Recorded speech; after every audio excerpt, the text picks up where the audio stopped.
Hora que começar a gravação, muita calma nessa hora, começou. Então, ó, vou começar a compartilhar. Eu abri o Ava direto, tá? Então, eu vou compartilhar a minha tela do Ava com vocês e a gente segue em cima do que está sendo falado. Bem? Bom, ventilação pulmonar e troca gasosa. O que que a gente entende por ventilação pulmonar e troca gasosa, né? E ainda mais a regulação da respiração. A gente sempre fala da a primeira aula, né, que eu dei para vocês, eu falei da importância do sistema nervoso, que ele era o controle de tudo, é o sistema mais importante e tudo mais, né, a parte do sistema nervoso central e tudo.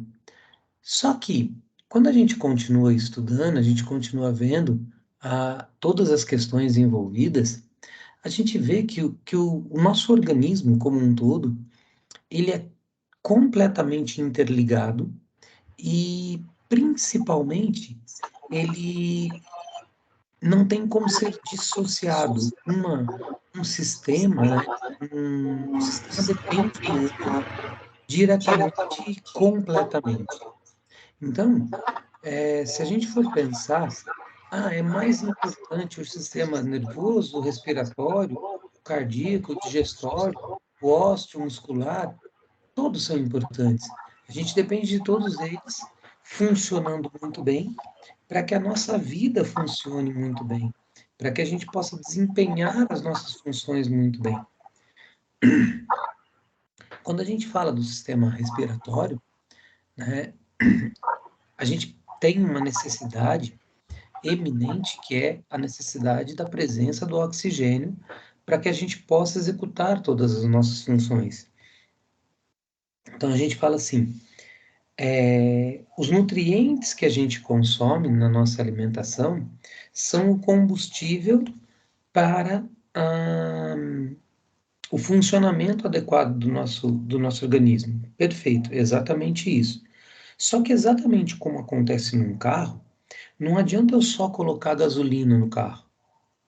Se eu, quando faz o motor, faz a injeção da gasolina, né?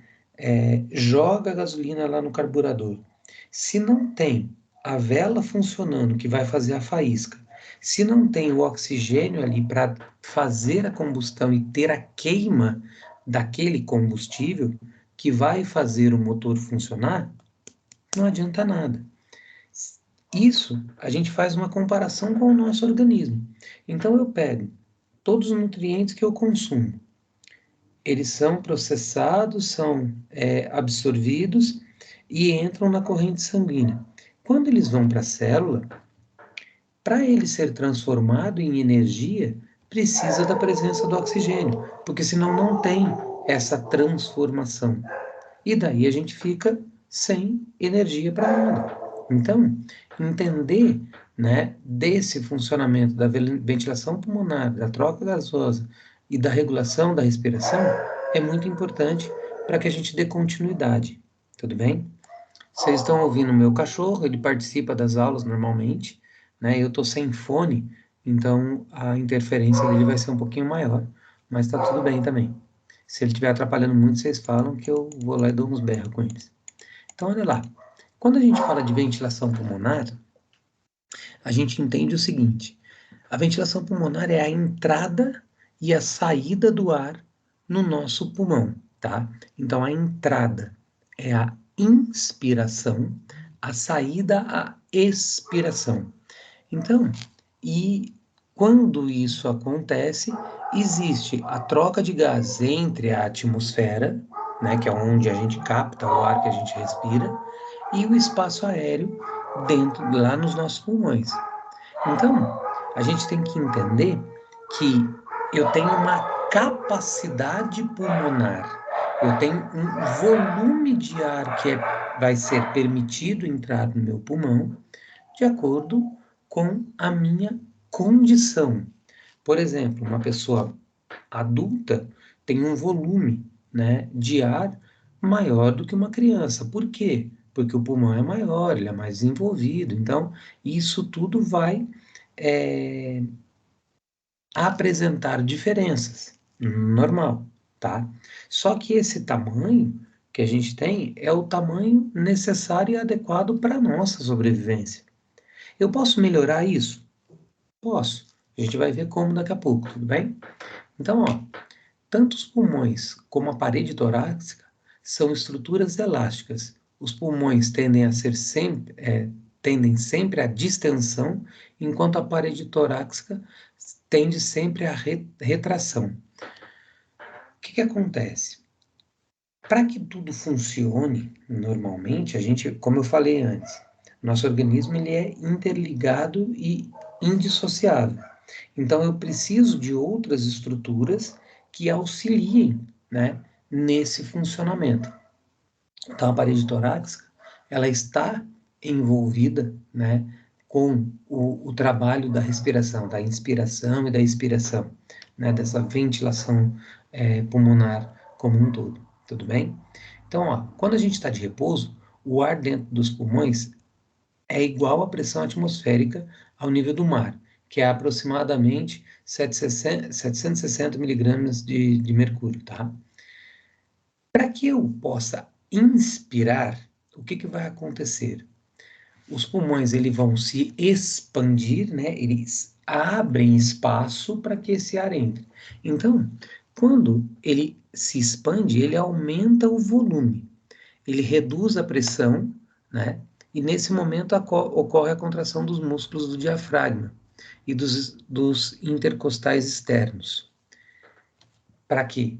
Para que seja possível que o ar entre e preencha esse espaço do pulmão, né? Esse volume que aumentou do pulmão. Tudo bem? Então, essa diferença, né, na pressão, ela é importante para que o ar possa entrar. Tudo bem? Aí, eu venho para cá, né, o volume pulmonar na expiração. Na expiração, o volume pulmonar diminui, por quê? É como se ele apertasse o ar para sair, tá? Então, a pressão alveolar diminui e o ar flui para a área de maior pressão nos alvéolos, né? E daí vai para uma área menor de pressão na atmosfera, tudo bem? Então, eu tenho uma expansão quando eu inspiro, eu aumento o volume do meu pulmão, e quando eu vou expirar, né, jogo o ar para fora, existe uma diminuição nesse volume, como se estivesse apertando para jogar o ar para fora. É só pensar numa bexiga, né? Quando eu jogo o ar para dentro da bexiga, o volume dela aumenta, não aumenta? Só que a hora que eu solto o ar, que o ar está saindo, porque a pressão é diferente, ela diminui o tamanho. Mas ela volta aquele tamanho original que ela tinha quando eu assoprei a primeira vez? Não. Por quê?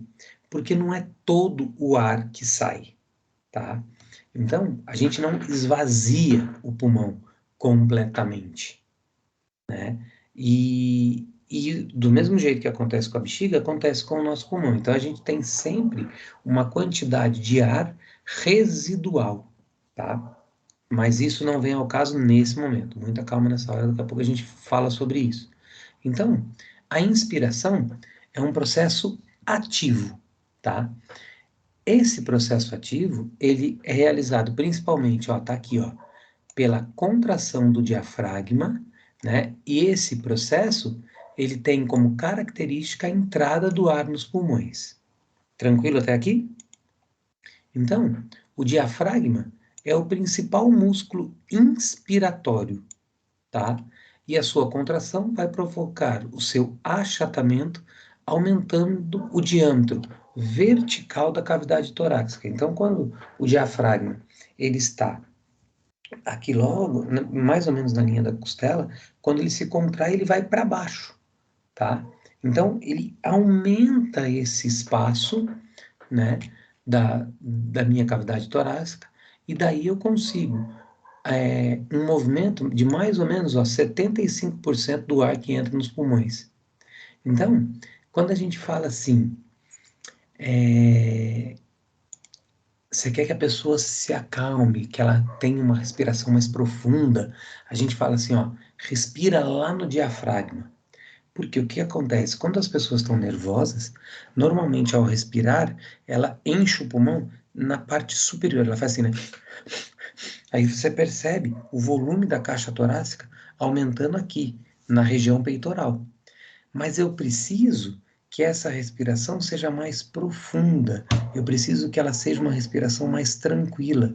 Então eu falo para a pessoa, respira lá no diafragma. Então a pessoa manda o ar lá para baixo. E você sente aumentar o volume do abdômen.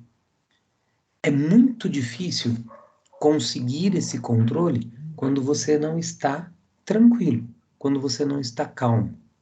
Mas a partir do momento que você consegue perceber isso na sua respiração, você consegue fazer a pessoa ficar mais tranquila.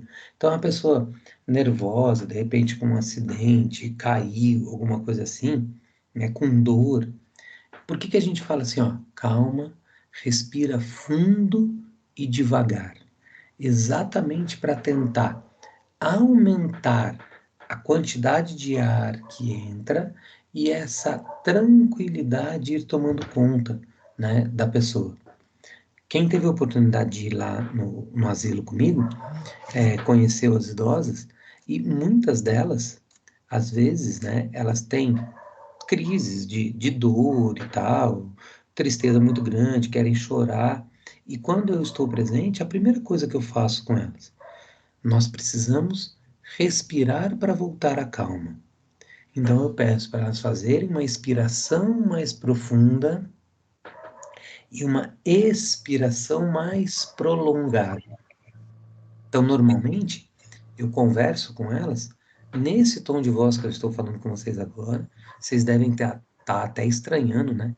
Fala assim, nossa, não é o mesmo Luiz que dá aula lá na sala, agitado, gritando, falando alto. É porque aqui é tudo mais tranquilo, é mais fácil.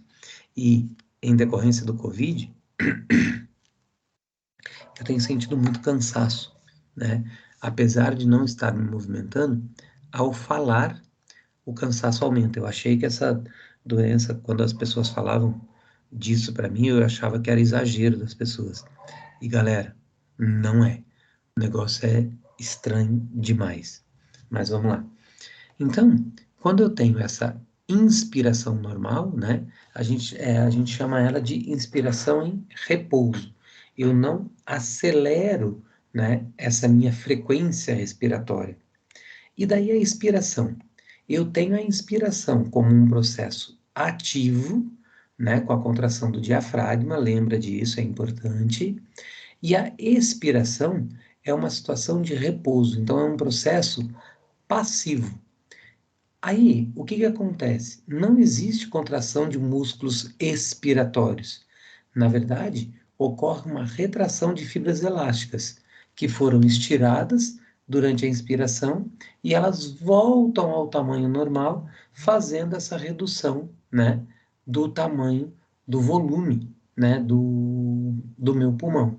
E daí isso ajuda com que o ar saia. Por quê?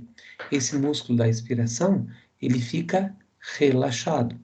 Então, todas as vezes que eu tenho uma contração, né, de um músculo, imediatamente após essa contração, eu preciso de um relaxamento. Então, contrai e relaxa. Então, quando contrai a musculatura, por exemplo, do diafragma, e ele se achata abrindo o espaço, né? Quando ele relaxa, ele volta para a posição normal. Lembra que quando ele se achatou, ele desceu, né? Ele abriu espaço para o pulmão crescer e o ar entrar. Quando ele volta ao normal, ele volta empurrando o pulmão. Aí, quando ele empurra o pulmão, toda a musculatura intercostal vai estar relaxada, permite que o ar saia, tá? Então, ó, esses movimentos, eles diminuem diâmetros antero-posterior e lateral da cavidade torácica. A tensão superficial, né, exerce uma tração para dentro e as pleuras parietal e visceral, e as membranas basais elásticas dos alvéolos, e as fibras elásticas dos brônquios, na retração de ductos alveolares. Essas estruturas todas são as estruturas que compõem, né, a parte interna do pulmão. Então, quando a gente começa a observar isso tudo e perceber os caminhos por onde o meu oxigênio vai passar, quando eu respiro, para fazer isso, a gente começa a perceber os movimentos de contração e relaxamento que vão abrir espaço para o ar passar, alterando, né, a pressão e promovendo essa troca gasosa. Tudo bem? Alguém quer perguntar alguma coisa, comentar, falar? Esse silêncio acaba comigo, parece que não tem ninguém na aula, mas tudo bem. Vamos lá.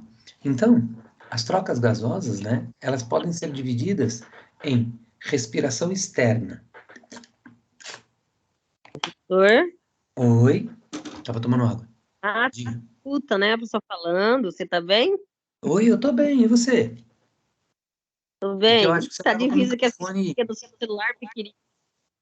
Oi? Foi difícil acessar aqui, mas eu tô assistindo por aqui. Tá bom, fique aí, não fuja. Tudo bem? Tá bom. Então, olha Tudo lá. bem. Oi, alguém vai perguntar alguma coisa? Perguntar, essa troca gasosa aí acontece depois como que é, que a veia, como que é, ventrículo direito, veia aorta, veia pulmonar, acontece a troca gasosa, depois vem átrio esquerdo, depois ventrículo esquerdo, depois E vai para o corpo. periferias. Isso, exato. Então, isso Show, aí a gente já está falando da grande circulação, que a gente vai falar daqui a Ah, pouquinho, tá. tá? Assim, só tá falando da troca gasosa em si. Só da troca gasósa, só o que acontece lá dentro do pulmão por enquanto, Show. Fechou, deixa comigo. Deixa tá? eu, vou ficar escutando aqui.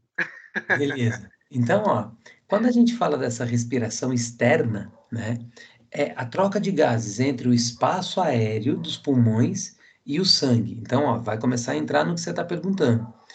E depois dos capilares pulmonares através da membrana respiratória. Então, aqui é a hora que o sangue recebe o oxigênio e entrega, né, perde o dióxido de carbono.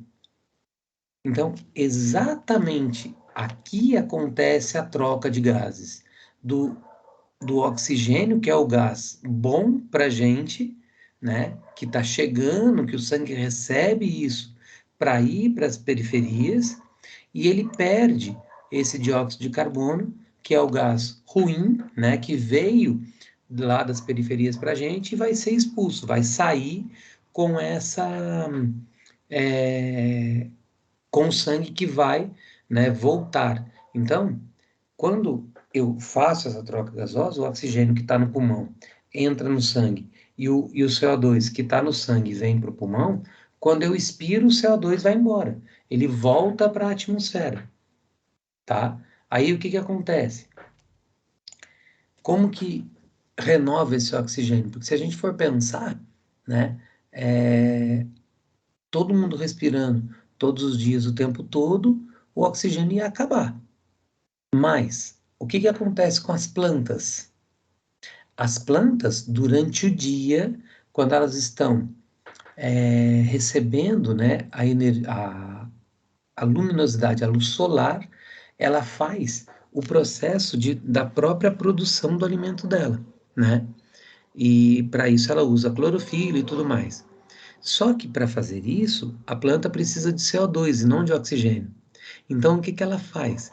Ela pega o ar com CO2 e devolve o ar com oxigênio durante o dia. À noite ela usa oxigênio igual a gente. Tudo bem? Então, ter planta, né, preservar a natureza, preservar o verde é tão importante por isso, porque melhora a qualidade do ar que nós respiramos. Porque a gente, né, ser humano, a gente com o desenvolvimento de energia fóssil, máquinas, né, automóveis, fábricas, a gente faz uma queima muito grande de substratos, né, que poluem a natureza. E como a gente usa esse processo de incineração, de queima, a gente usa o oxigênio não só para a nossa respiração, mas usa para o funcionamento de muitas coisas que nos servem, vamos dizer assim, muitas máquinas que nos servem. Então a gente precisa pensar nessa preservação da natureza exatamente por isso. Tudo bem? Aí a gente vem para a respiração interna. Essa respiração tecidual é a troca gasosa entre o sangue nos capilares, né, sistêmicos, e as células dos tecidos. Então, lá, o sangue entrega o oxigênio para os tecidos, né, para que eles se mantenham vivos e funcionem normalmente, e a gente vai receber o CO2 que está lá, né, porque todas as vezes que tem a queima lá nos tecidos, né? Lembra que eu falei que precisa ter uma transformação dos nutrientes em energia? E ali a gente usa o oxigênio, e quando usa o oxigênio vai sobrar uma molécula de CO2, o sangue traz ela de volta para jogar fora, né? E pegar mais oxigênio.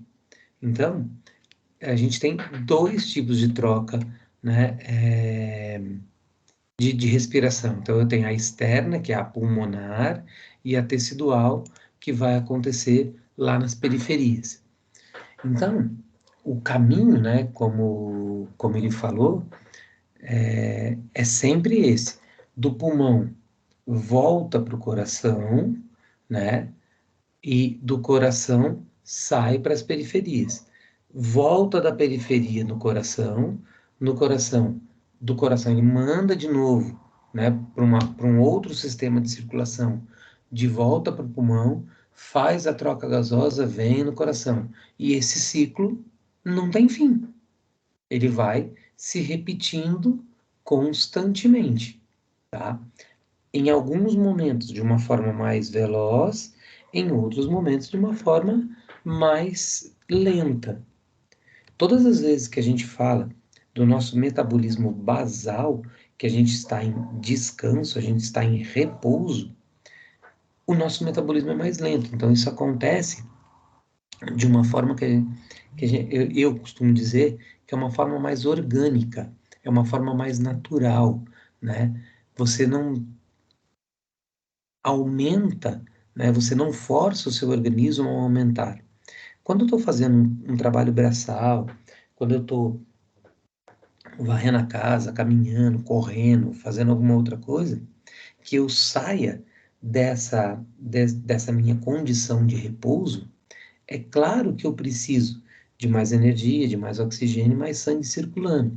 Então, o meu coração vai bater mais rápido, a minha frequência respiratória tem que aumentar, porque eu tenho que suprir essa necessidade aumentada, porque eu aumentei a minha frequência de movimentos, tá?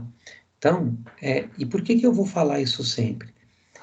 Não é, volto a insistir com vocês, não é só porque eu sou da educação física, mas a nossa vida inteira está pautada, está relacionada a movimento. O que a gente faz de útil, né, de efetivo, que não tenha movimento? O mínimo que seja. A gente só não se movimenta, literalmente, quando a gente está dormindo, né? Embora algumas pessoas tenham um sono muito agitado e se mexam também durante o sono. O nosso olho, ele não para durante o sono, ele fica, ele se movimenta também, né?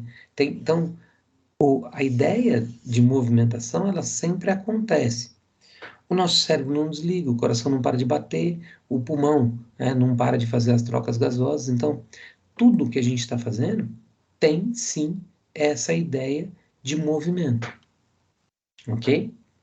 Aí, o fluxo de ar entre a atmosfera e os pulmões ocorre pela mesma razão.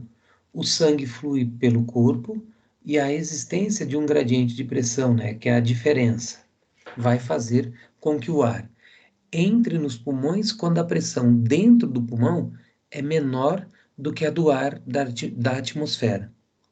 E o ar sai dos pulmões quando a pressão no seu interior é maior do que a pressão na atmosfera. Então, essa diferença de pressão faz com que a gente faça essa troca do ar, que a gente respire, tá?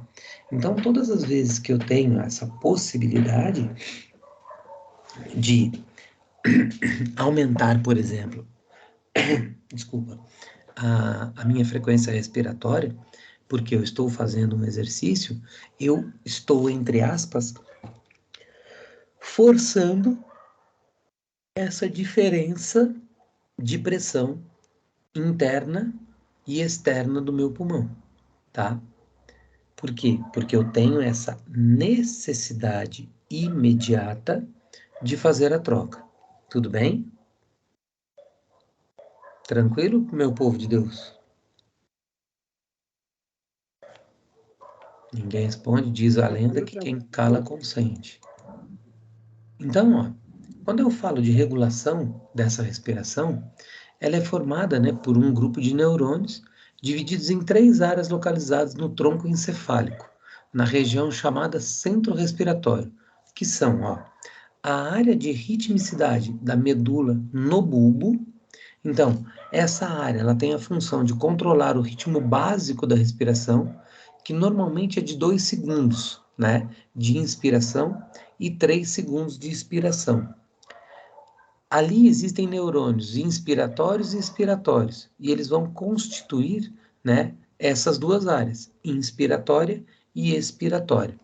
Ah, professor, por que você não mostrou isso lá? Galera, porque isso aqui é muito mais fisiológico, né? A gente sabe que tem essa divisão, a gente sabe que os neurônios são células altamente especializadas, só que a gente precisa entender que às vezes não dá para a gente olhar uma peça e identificar a olho nu, simplesmente. A gente precisa de outro tipo de aparelhagem, outros estudos fisiológicos para entender isso funcionando.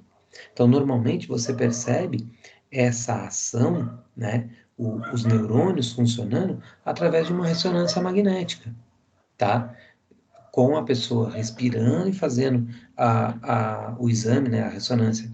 Naquele momento, você consegue perceber onde está sendo mais ativado, tá?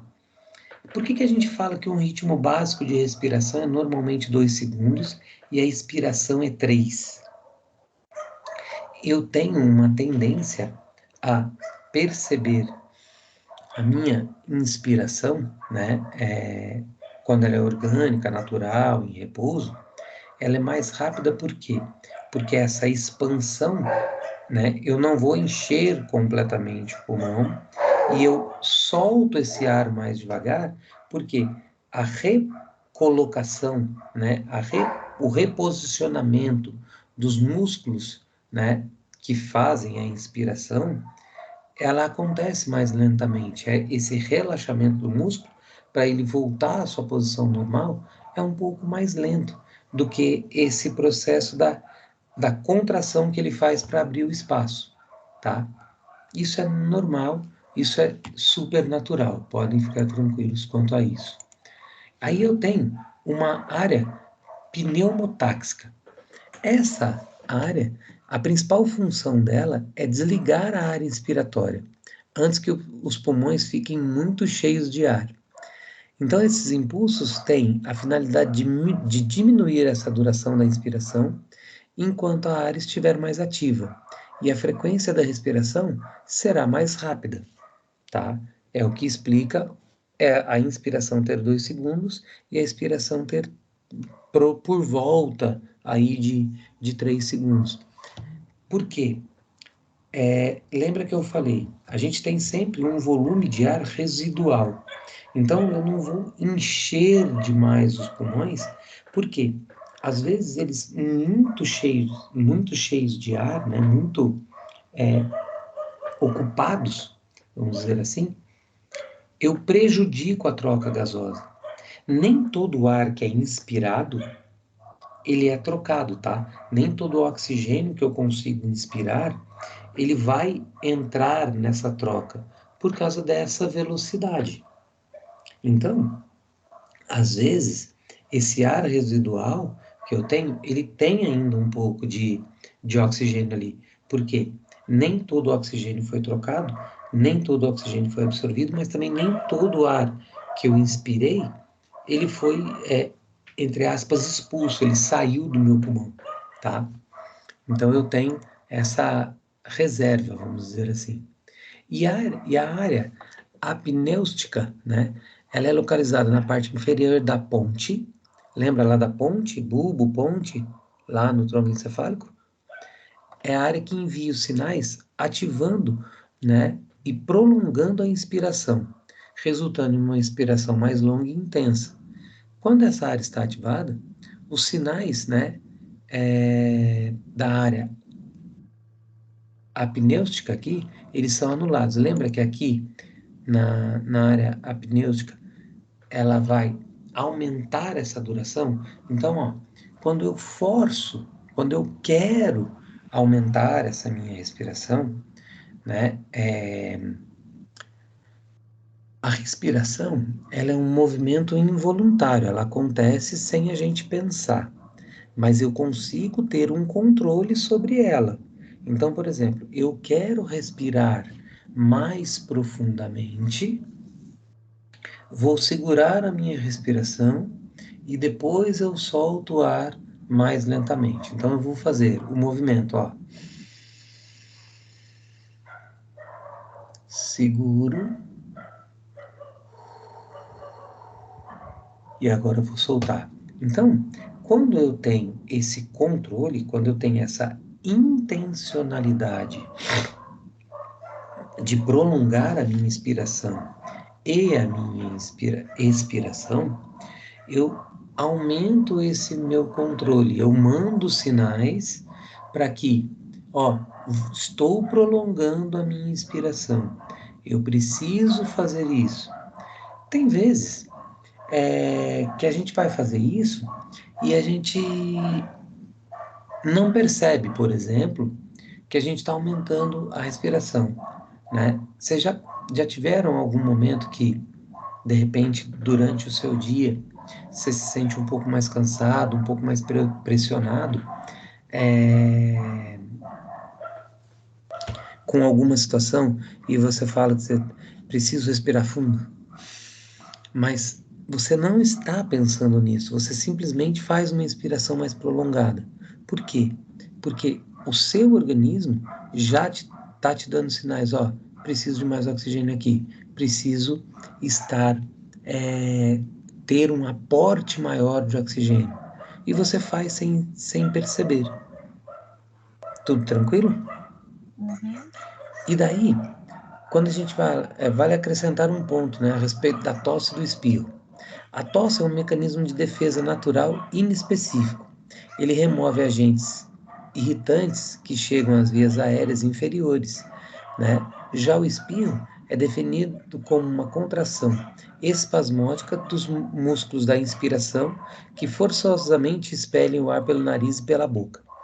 Bom, vamos lá. Quando eu estou tossindo, eu vou remover esses agentes irritantes, de repente poeira, alguma coisa que a gente não conseguiu fazer a filtragem, né? Quando a gente inspira pelas fossas nasais e tudo mais, e esses agentes irritantes, eles chegam lá na parte inferior das vias aéreas. Então a gente vai tossir para tentar expelir isso, tá? Para jogar isso fora. É bom a gente interromper isso? Não, né? Bom, nem tem como interromper porque isso é um movimento reflexo, né? É um mecanismo de defesa que você não tem controle, tá? E a mesma coisa o espirro. Quem segura o espirro acaba, né, prejudicando esse expelir, né, do ar. Tem gente que acha horrível espirrar, porque é ruim, é falta de educação e tal. Não, não é. Isso é um reflexo do seu corpo agindo de uma forma que ele vá melhorar para você, né, essa possibilidade do entendimento da respiração. Tudo bem? Tranquilo? Gente de Deus, fala comigo. Ó, vou dar... Legal que a gente conseguiu. Então, tá bom.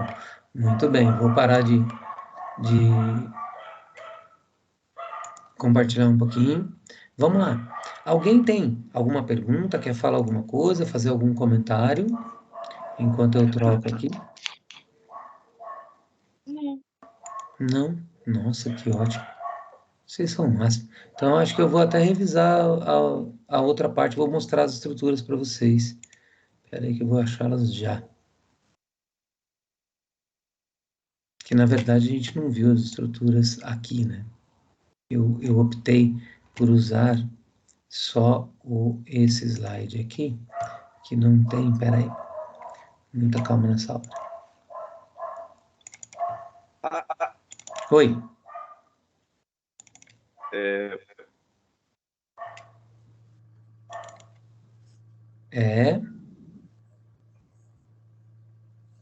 O sistema respiratório, professor, Hum, ele tem seus lugares que controlam a respiração. A gente respira, não precisa pensar para respirar, como o senhor disse. sim. Certo? E como o senhor, sobre esporte, falando sobre esporte agora, as pessoas que fazem mergulho por apneia, é prejudicial para eles, por eles não estar fazendo essa troca gasosa de acordo com o tempo necessário? Sim, existem estudos que mostram, né, o quanto de, da possibilidade dessa acidose aumentada trazer, por exemplo, complicações neurais, tá?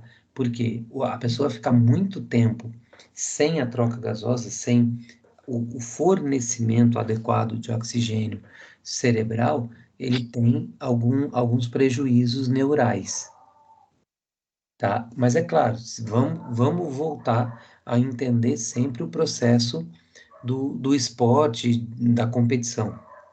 Quem faz esses mergulhos em apneia, né, e tenta quebrar recordes e tudo mais, são pessoas que são treinadas, eles fazem uma hiperventilação, né? Eles treinam essa possibilidade da hiperventilação, eles aumentam a capacidade de armazenamento desse ar residual, né, do oxigênio residual que fica, para evitar essas complicações. Então, eles vão amenizando esses impactos, né, esses prejuízos, ao longo do tempo. Mas sempre vai ter alguma coisa. Todas as vezes que a gente ultrapassa os nossos limites, todas as vezes que a gente vai além do nosso potencial, né, a gente muda o patamar. Sim, sem dúvida. Seu corpo vai se adaptar, você vai melhorar. Mas algum prejuízo ali pode ficar. Então você pode ver que atleta profissional, né, ele sempre está ligado à lesão, à dor, né? Por quê? Porque o desgaste desse organismo é muito maior do que uma pessoa que vive normalmente, Certo. tá? Então, a gente está falando sobre o esporte que as pessoas praticam, que eles treinam para isso, né? Sim, Agora, o que o senhor pode me falar sobre a apneia do sono relacionada com a troca de gasosa? cara, a apneia do sono relacionada com a troca gasosa. O que que acontece? Vamos lá. Eu tive a apneia do sono por um tempo, eu consegui tratar, graças a Deus. É um negócio medonho. Ela não vai levar a lesão, tá? Como acontece com esses caras que fazem a apneia forçada por muito tempo. Mas o que que acontece? Quando você ronca, né? Quando a apneia do sono, ela vai gerar essa ideia do ronco como um sistema de proteção. Tanto é que às vezes a pessoa sente a falta de ar, ela é como se ela engasgasse e acordasse sozinha. É o corpo despertando a pessoa para que ela não tenha nenhum prejuízo, tá? Ela é tratável, ela é tratável, tem várias possibilidades de tratamento, e vou falar para você, cara, a pessoa não, quem tem apneia do sono, não sei se você conhece alguém que tenha e tal, a pessoa não Sim. descansa. O sono, ele não é reparador. Por quê?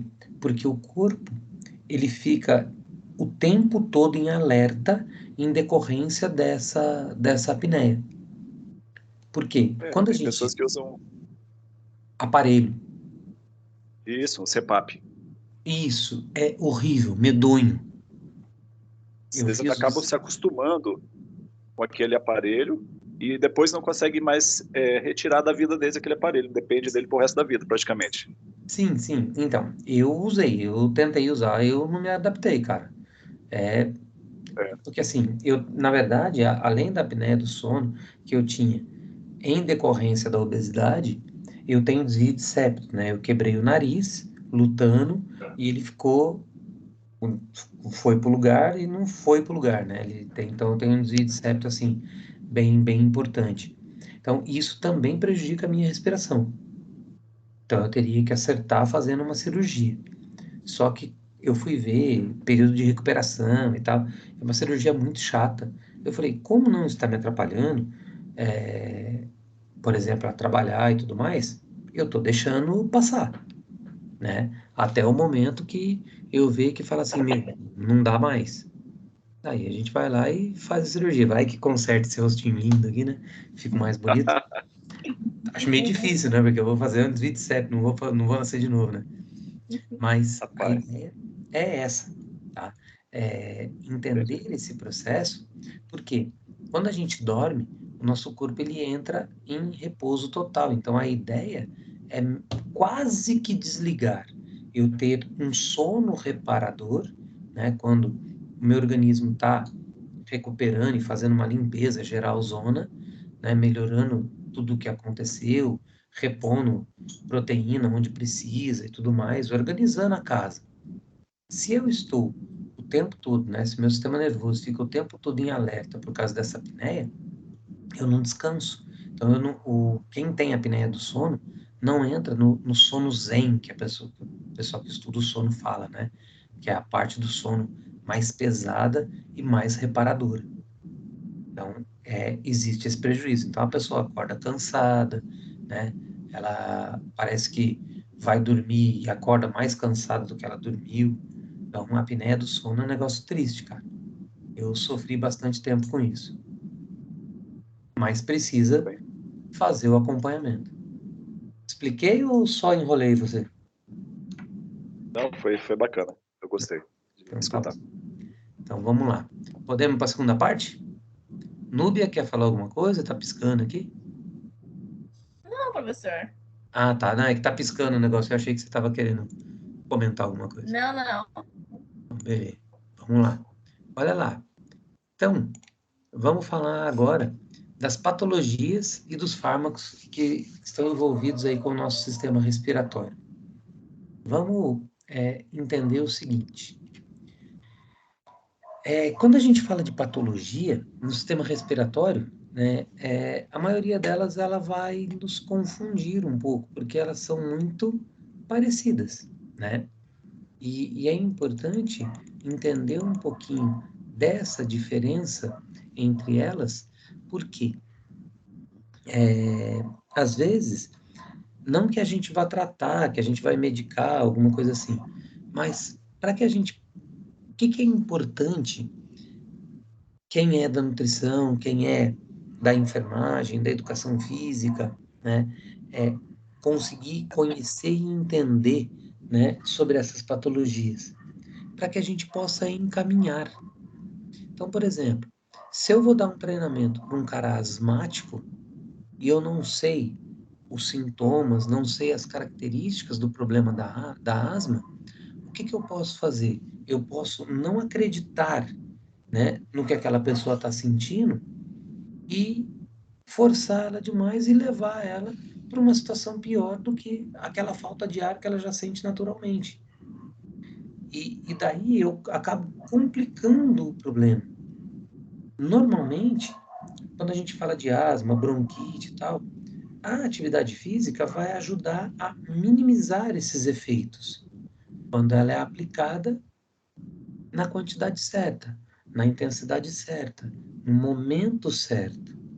Só que se eu não conheço isso, aí eu acabo complicando a situação. Então a gente vai falar primeiro da sinusite.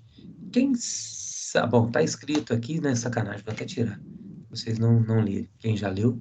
Sinusite. Quem sabe me explicar o que é sinusite? Vamos lá, vamos pôr vocês para falar um pouquinho. É Professor, uma inflamação. Diga. isso que eu ia falar, é uma inflamação nasal, né? Sim. Principalmente, né?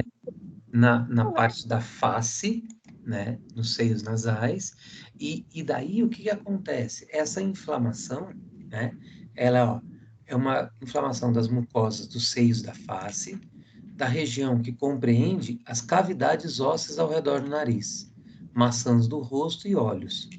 Então, os sintomas, eles são divididos em sinusite aguda e sinusite crônica. A aguda pode existir dor de cabeça, né, na região do seio da face, que está comprometida, e esta pode ser em pontada, um pulso ou uma sensação de pressão ou peso na cabeça, tá? Galera, sinusite é horrível, né?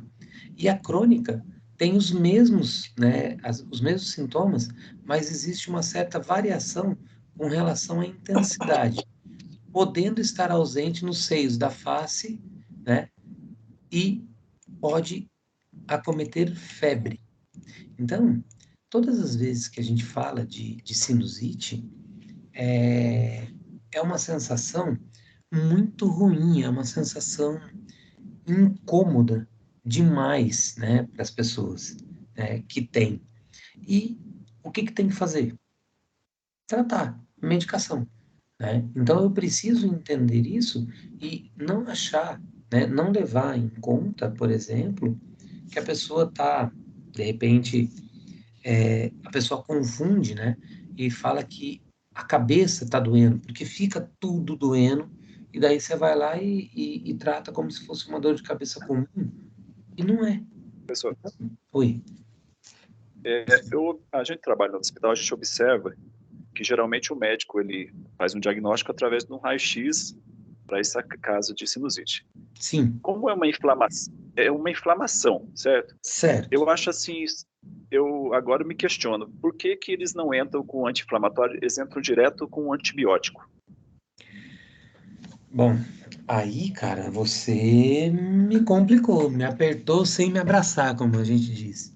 Sinceramente, não Porque é sei. uma inflamação, Sim, é uma inflamação, mas ó, o certo? antibiótico, Aí, qual é o, o causador dessa inflamação? Eu acho que é porque tem bactéria envolvida ali nessa inflamação. Exatamente. O causador, tudo bem. É normalmente, porque quando a descoberta já tá mais forte, né? Então o anti-inflamatório não vai Não funcionar. vai cobrir, Por isso que- Eu sei porque eu tenho toda vez só antibiótico. então, Eu também era o que eu tenho. ia falar. O causador, né, dessa inflamação pode ser um causador que tem uma resistência muito maior, né, por exemplo, ao anti-inflamatório, e o antibiótico, nesse caso, vai ser uma via, né, de solução mais eficaz, mais eficiente. O grande problema da gente falar, né, e agora nessa parte, eu acho que vocês que trabalham em hospital, que já têm essa experiência, vão ajudar muito mais, nessa função desses fármacos, né?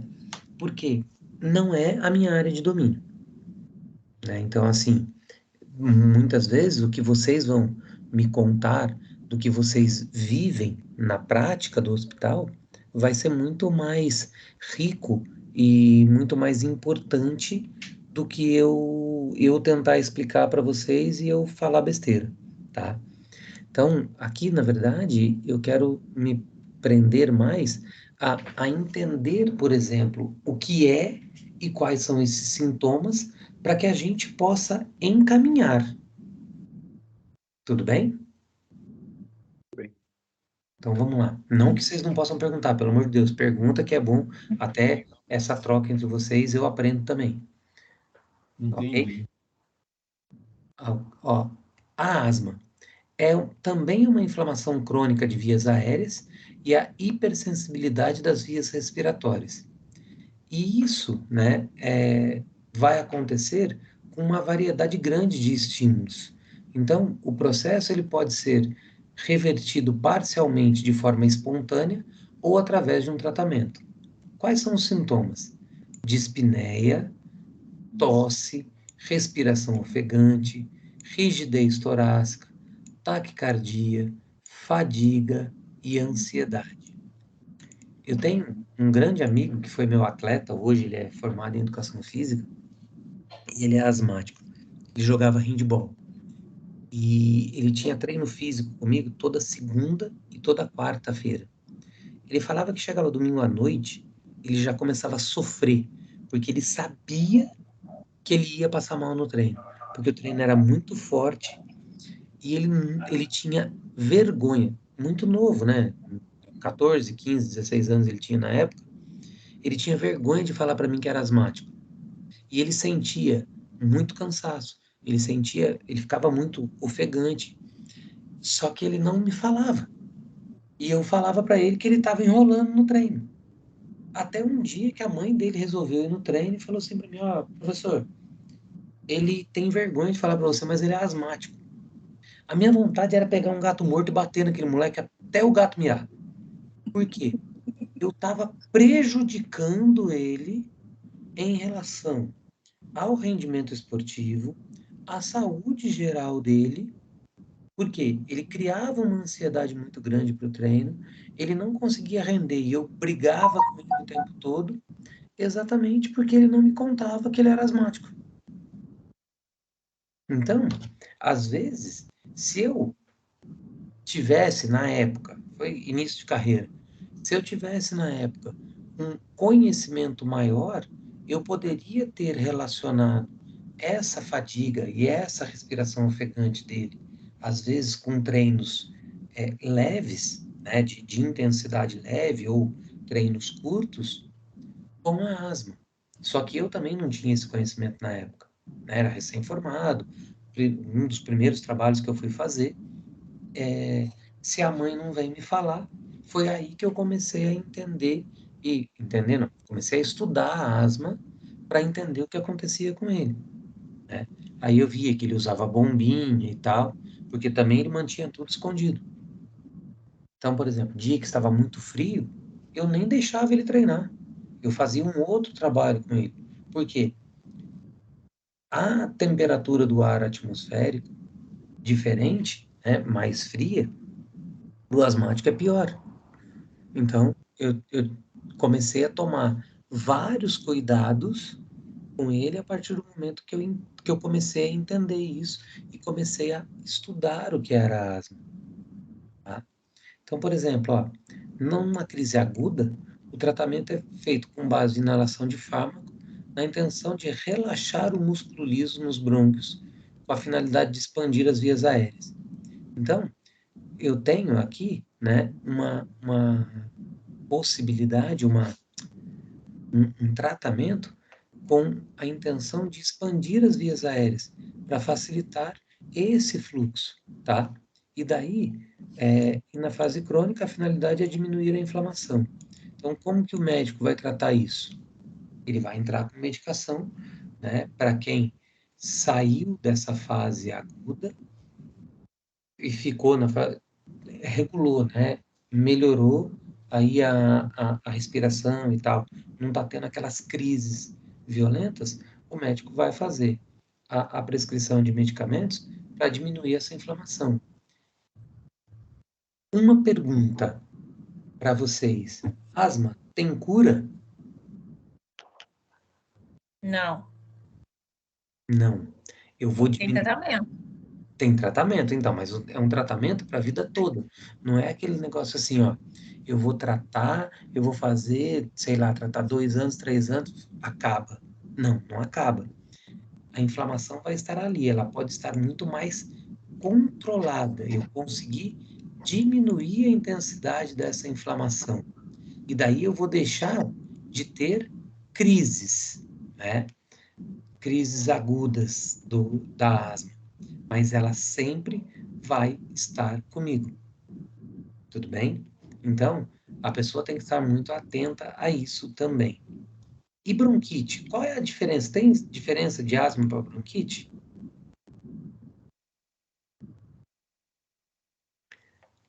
Vamos abrir os dois. Eu não sei se os dois não ficam abertos. Então, ó, Sim, professor. tem bastante diferença. É que tem gente que fala, né, que é a mesma coisa. Não é. A asma é uma inflamação crônica. A bronquite, ela é um distúrbio de secreção excessiva, né, de muco nos brônquios. Então, ela tem uma tosse produtiva e eu nunca sei, às vezes eu estou tossindo, eu não tenho bronquite, né, mas eu estou tossindo, por exemplo, no dia que eu fui, na sexta-feira que eu fui para o hospital, e a médica perguntou para mim, a tosse é produtiva? Eu falei, produz uma dor ferrada na minha cabeça toda vez que eu tosso, eu não sei o que é tosse produtiva. É uma tosse seca? Eu falei, não sei, doutora, eu só tô tossindo. Eu não sei identificar.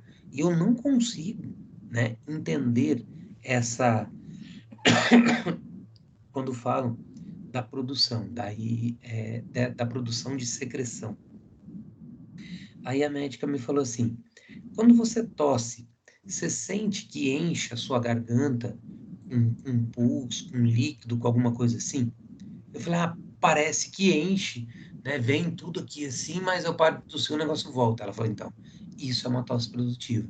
Tem muco nos seus brônquios e daí vai acontecer isso, como se você fosse, estivesse produzindo muito catarro. Eu falei, mas eu não consigo expelir, eu não consigo pôr isso para fora. Ela falou, não tem problema, é uma tosse produtiva. Eu falei, tá bom, então a minha tosse está produtiva para o caramba, né? E foi o que caracteriza aí quem tem a bronquite. Então, esse aumento de quantidade de secreção pode durar por pelo menos 3 meses ou durante 2 anos consecutivos.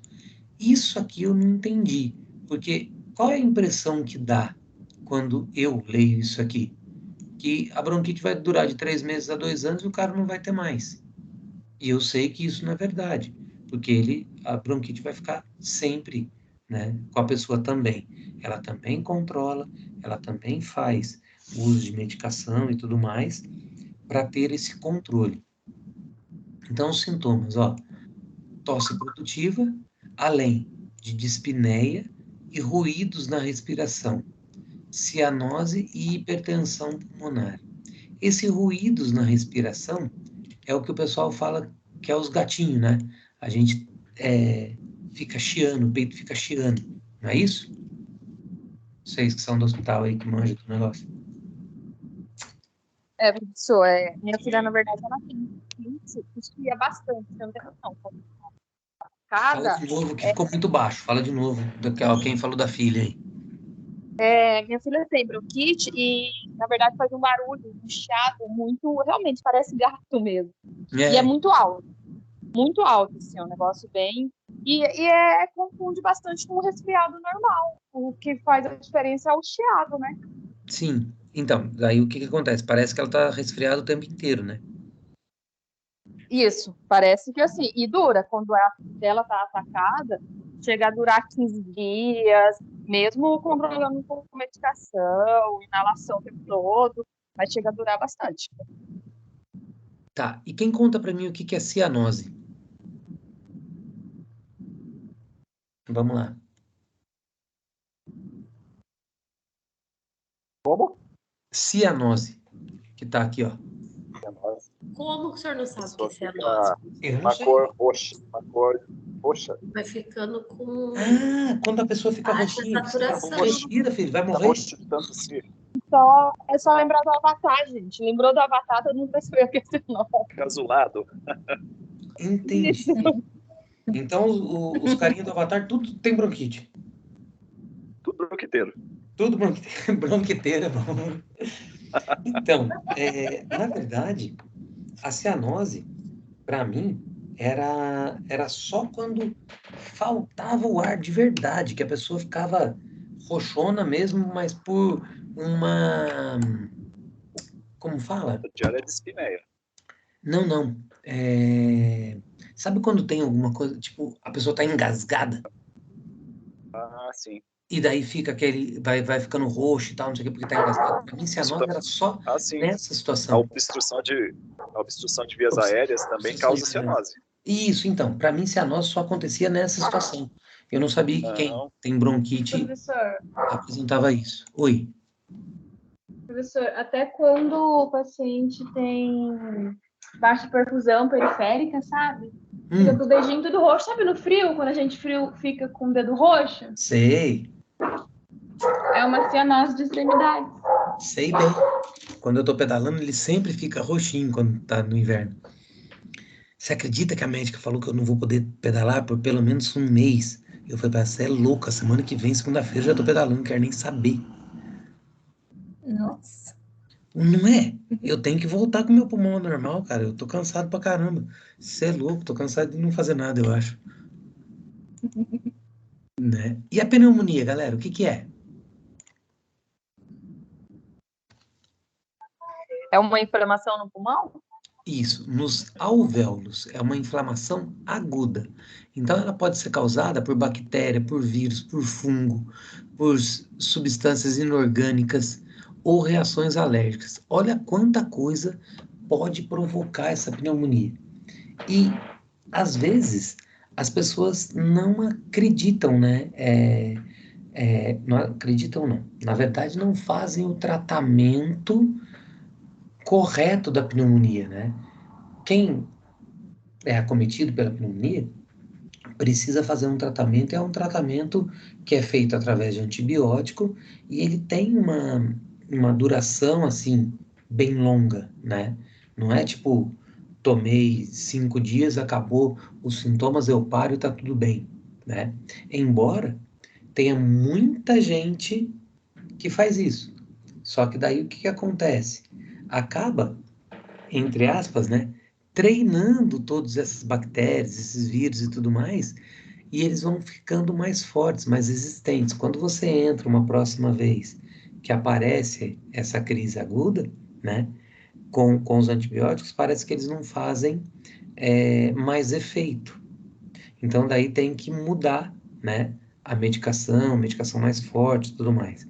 Então, uma coisa que é muito importante é a gente entender assim, eu preciso, né, sempre que eu começo algum tratamento, levá-lo até o fim, mesmo que os sintomas já tenham diminuído, mesmo que os sintomas estejam desaparecendo, eu preciso ir além, eu preciso, como eu vou dizer, terminar o tratamento de maneira correta para que eu não tenha problemas posteriores, né? Então, ó, os sintomas é a tosse, o principal sintoma é a tosse, sendo principalmente observado em crianças e idosos, né? Alguns fatores podem contribuir para esse aparecimento. O mais importante é tabagismo, né? Então, é claro que o fumar por si só provoca essa reação inflamatória, né? E facilita também a entrada de agentes agressores no pulmão. Então, quando a gente fala, né, e eu acho que assim, as campanhas contra o tabagismo e tudo mais, elas não são tão eficientes assim como elas deveriam, mas tem hora que fica maçante, fica chato ficar falando, né, a mesma coisa sempre, né, e as pessoas realmente se incomodam com isso. Quem, quem fuma, né, quem tem o vício aí do tabaco, se incomoda. É igual quando a gente perde a paciência das orientações, por exemplo, do Covid, né? A gente ouve o tempo todo, é máscara, álcool em gel e tal, não sei o que, e a gente acaba tem hora que cansa, cara, tem hora que irrita ouvir todas as vezes a mesma coisa e tal. Eu sei porque eu passo por isso, né? Tem hora que eu falo, cara, eu não aguento mais ouvir isso. Mas agora eu peguei o danado do Covid, eu não tinha pego até então. Agora eu tô um pouco mais atento, mas às vezes ainda ficar ouvindo, né, é muito ruim. Mas a gente tem essa necessidade de fazer isso para se preservar e preservar as pessoas que estão ao nosso redor, né? Estão próximas a nós. Tudo bem? Edema pulmonar é o acúmulo anormal de líquidos nos tecidos dos pulmões. O que ele vai fazer, né? Ele acarreta dispneia, tosse, exaustão e chiado no peito, além da cianose e a presença de sangue no escarro. Uma das principais causas de emergência médica, né, em muitos casos pode levar a óbito. O edema, ele é muito sério, né? As pessoas às vezes não o encaram com a seriedade que ele precisa, né? Tem pessoas que têm que fazer drenagem, né? E é dolorido pra caramba. Uma agulhona chique, né? Que vai lá, ó, e drena, né? Essa quantidade de líquido. Então a gente precisa prestar muita atenção nisso para que possa encaminhar a pessoa e tudo mais para o tratamento adequado. Tudo bem? Efizema pulmonar. Efizema é um distúrbio que é caracterizado pela destruição das paredes dos alvéolos. Uma área menor para a troca gasosa, né? E daí o que acontece? Eu começo a ter menos difusão de oxigênio. Então eu começo a utilizar menos oxigênio. Eu começo a ter, utilizar não. Eu começo a ter uma oferta menor de oxigênio no sangue, porque o efizema destruiu a parede, né, a área onde acontece a troca gasosa. Então eu dificulto, eu pioro, né, a minha oferta de oxigênio. Então, isso vai causar o quê? Uma retração do pulmão e vai diminuir, né, as fibras elásticas. Eu vou perdendo fibras elásticas. E isso aumenta a quantidade, né, de ar que fica aprisionado no pulmão no final da expiração. Ou seja, eu começo a aumentar a quantidade de ar residual, só que é um ar ruim, né? É um ar com muito CO2. Então eu tenho que ter muito cuidado com isso. Então, primeiro lugar, na primeira coisa para o tratamento é a interrupção definitiva do hábito de fumar. O efizema normalmente aparece para os fumantes. E quem é fumante passivo? Tem essa possibilidade? Vocês sabem o que é um fumante passivo? Sim. O que é? Pessoa que fica em um ambiente que tem pessoas que estão fumando, ele é um fumante passivo, mesmo que ele não fume. Mesmo que ele não fume. Ele está ingerindo, né? Está inspirando todos os agentes prejudiciais do cigarro de forma passiva, né?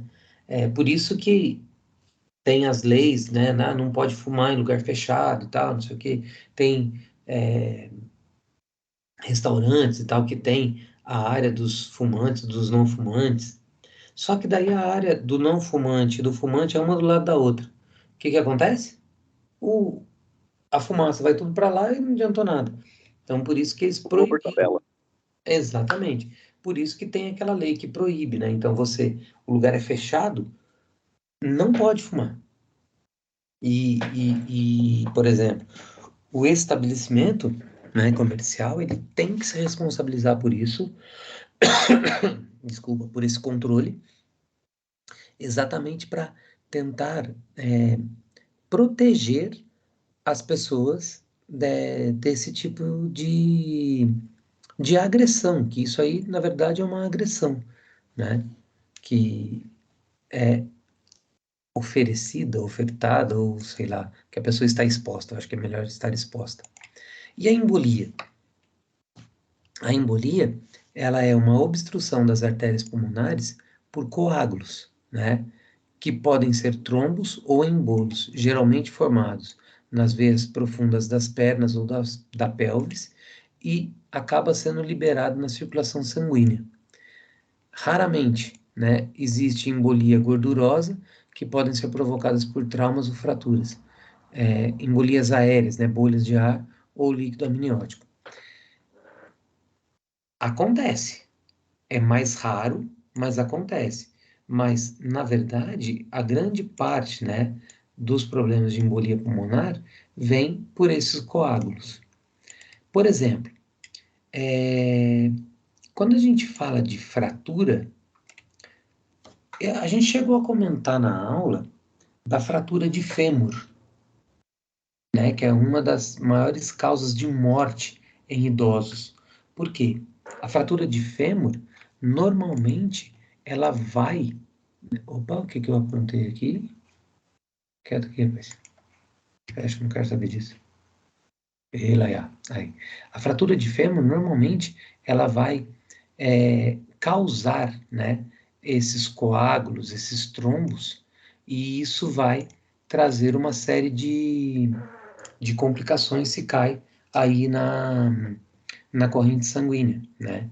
Então, tem o pai de um rapaz que trabalhou comigo, super, eu comentei com vocês no dia, super saudável, ele caiu do ônibus, fraturou o fêmur e acabou morrendo por embolia pulmonar causada de trombos que foram liberados no pós-cirúrgico dele, do fêmur, dos pinos que ele pôs no fêmur. Então, isso aqui realmente é muito complicado. Diga, Mergulhadores, eles podem sofrer também de embolia pulmonar. sim, por causa da pressão, né? Como que é o nome? De empuxo que a gente tem na coisa, que é o contrário da, da, da pressão arterial. Se ele sobe muito rápido e não controla, né, essa adaptação da pressão, ele vai ter embolia pulmonar, sim. E normalmente é fatal. Por quê? A embolia, ela vai ser essa embolia aérea, essas bolhas de ar que vão acontecer. Professor, Oi? o volume do meu celular é que eu não estou conseguindo ouvir direito, tá muito baixo. Ó, o meu microfone está no volume máximo aqui para vocês. Eu vou tentar falar mais perto. Se eu falar mais perto assim, melhora? Melhorou um pouco. Melhorou? Então eu vou falar mais perto aqui. Então, os mergulhadores têm, né, esse tempo que eles precisam fazer de acordo com a profundidade que ele atinge no mergulho, ele tem tempo de adaptação correta da pressão para que ele não tenha a embolia, principalmente embolia aérea, tá? E se dá isso, ele vai estar dentro da água, dificilmente consegue salvar o cara. Então, tem que tomar muito cuidado. Mergulho é um esporte muito complexo.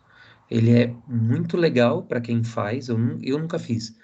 Para quem faz, né? As pessoas que fazem falam que é muito legal, mas precisa de um cuidado muito grande, né? Para não correr esses riscos, ok?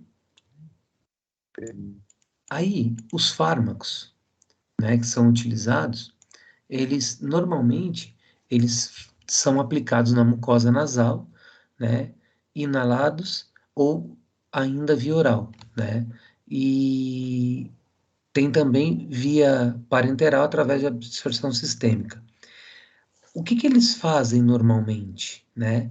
A ideia é que eles tenham a possibilidade de modificar a produção e a viscosidade do muco dentro dos pulmões. Então, quando a gente fala dos mucolíticos, dos fármacos mucolíticos.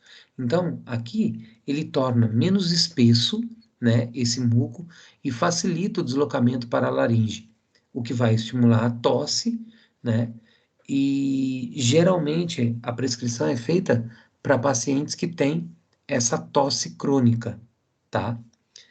E eu tenho também os broncodilatadores, que são os fármacos que têm a finalidade de dilatar os brônquios, né?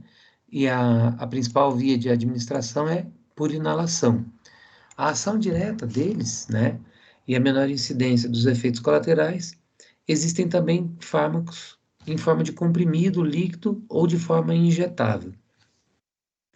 Normalmente, isso tudo vai ser com prescrição médica, é lógico, né? E nós, dentro da nossa possibilidade, a gente faz somente o acompanhamento. Broncodilatadores, né? Eles são considerados, inclusive, doping para atletas.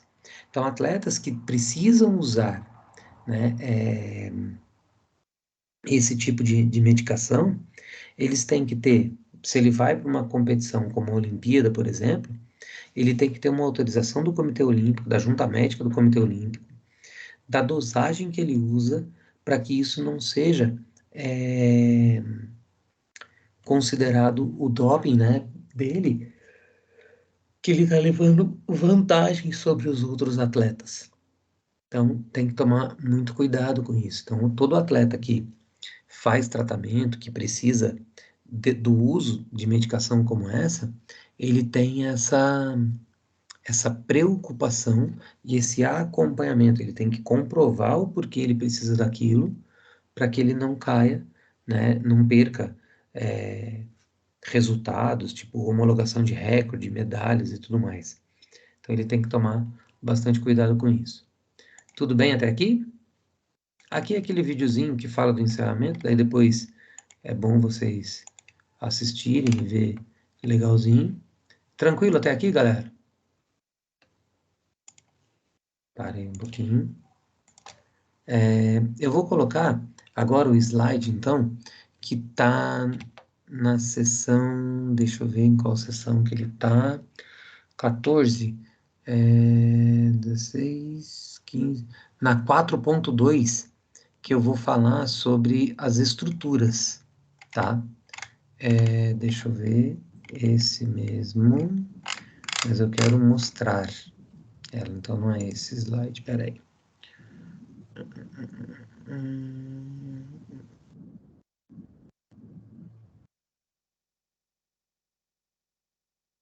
Eu vou abrir essa.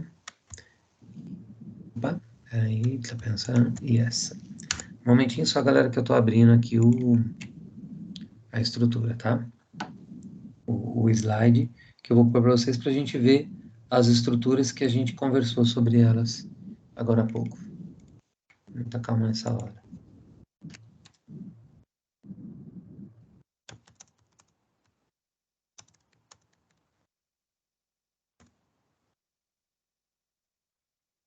Não abriu ainda, peraí. Muita calma nessa hora.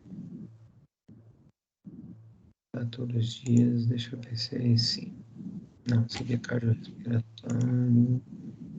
Cardiovasculares, não é essa. Aqui.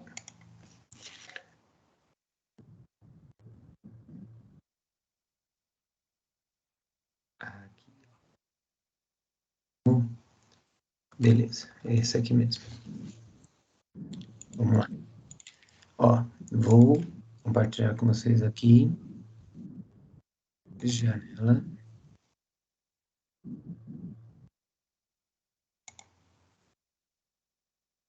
Vai aparecer. Já apareceu.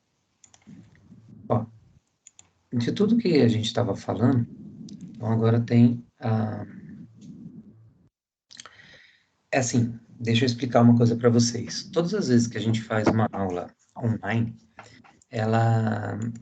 isso são estudos que já foram feitos, né? E é comprovado o seguinte: a aula online, 1 hora de aula online corresponde a 3 horas de uma aula presencial. Por quê que acontece isso? Vocês sabem? Sim ou não? Não? É que a interação no presencial, ela é maior do que no online. Então, eu acabo falando mais tempo, eu, professor, sem a gente estar parando, sem a gente interagir. Porque mesmo que eu pergunte para vocês, Adriano, né? Hoje praticamente só o Adriano falou. Quando a gente está lá no presencial... Oi? Imagina. Não, então, quando a gente está no presencial, mais gente participa, mais possibilidades de discussão aparecem. Isso é natural, não estou cobrando vocês, tá, para falar, para participar, nada disso. É que é uma coisa que acontece naturalmente em todos os âmbitos, em todas as disciplinas, em todos os cursos e em todos os lugares do mundo, tá? O que eu estou falando para vocês é uma pesquisa que foi feita inclusive muito antes da pandemia, né, sobre a educação à distância. Então, é natural. Quando eu fiz pensando na aula presencial, eu fiz a utilização do AVA e não pus esses slides que eu produzo. Por quê? Porque eu achei que para fazer o tempo da nossa aula, para fazer aquelas 2 sessões que estavam faltando, seria ideal. A gente terminou as 2 às 8h20. São 8h23 agora, né? E a gente terminou todo o conteúdo que eu precisava terminar com vocês. Então, por isso que eu vou mostrar aqui para vocês, né, como acontece a expansão, né, e depois, né, quando ele vai, tá aqui em repouso, ó, olha o meu diafragma, onde está aqui, tá vendo o pontinho vermelho? Ó, aqui é o diafragma. Quando eu vou inspirar, a contração do diafragma faz ele se achatar. E esse espaço que ele abre aqui, ó, com esse achatamento dele, propicia que o pulmão que ele aumente o volume para entrar mais ar. Aí, durante a expiração, o diafragma que está aqui, ó, veio para baixo, ele volta a subir. Quando ele volta para essa posição original aqui em cima, é como se ele estivesse empurrando o pulmão, né, para diminuir o tamanho e o ar ir embora. Então, quando a gente fala desse movimento, é isso que a gente estava explicando lá atrás, tudo bem? Tranquilo? Uhum. E aqui, ó, de novo o diafragma. Olha como ele fica bonitão aqui, ó, tá? Encostadinho no pulmão. Então, quando eu inspiro, ó, ele vem para baixo. Quando eu expiro, ele vai como se ele estivesse empurrando o pulmão para cima, tá? Então, eu tenho que entender, né, esse movimento que acontece internamente. E aqui eu tenho, ó, toda a ideia dos músculos, ó, oblíquo interno, reto abdominal tá aqui, tá? Os intercostais, né, que são os músculos que estão entre as nossas costelas, né? Todos eles estão envolvidos, tá? Na nossa respiração, tá? Então, eu tenho os músculos inspiratórios de um lado e os expiratórios do outro. Por quê? O que os expiratórios vão fazer? Toda vez que eu tenho